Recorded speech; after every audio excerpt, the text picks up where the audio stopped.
La reconnaissance des brevets de produits pharmaceutiques est du reste une affaire assez récente dans de nombreux pays industrialisés. Il faut attendre 1960 pour la France, 1968 pour l'Allemagne et 1976 pour le Japon. Tandis que les pays européens et le Japon intègrent progressivement les médicaments dans la sphère des brevets, les pays en développement, en premier lieu le Brésil et l'Inde, connaissent un mouvement inverse. Les prix des médicaments, soumis au brevet des industriels, sont exorbitants et totalement décorrélés des prix de production.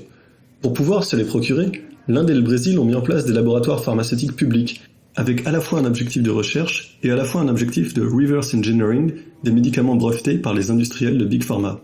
Ça a donné non seulement des avancées scientifiques conséquentes, mais aussi des baisses de prix systématiques. Si les multinationales s'y refusent, les laboratoires publics se tiennent prêts à lancer la production grâce à l'utilisation de la licence d'office par le ministère de la Santé. La licence d'office est un dispositif juridique qui permet d'exploiter une invention brevetée moyennant le versement d'une rétribution. Et un tel contrat peut être contracté librement ou, dans certains cas précisés par la loi, imposé par la puissance publique. Ce fonctionnement a également permis de nouer des partenariats internationaux, par exemple entre l'Inde et le Brésil, mais aussi avec le Mozambique ou l'Afrique du Sud. Ce formidable système, mis en place par des pays du Sud afin de renforcer leur indépendance sanitaire, s'est vu attaqué lorsque ces pays ont rejoint l'Organisation mondiale du commerce.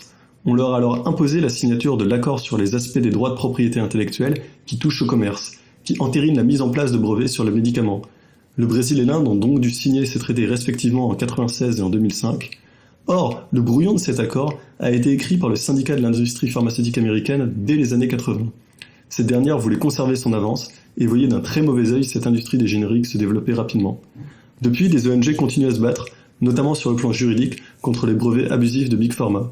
Ainsi, grâce à une combinaison d'expiration de brevets et de contestation judiciaire, le coût du traitement le plus courant contre le VIH a baissé de plus de 80% entre 2003 et 2007.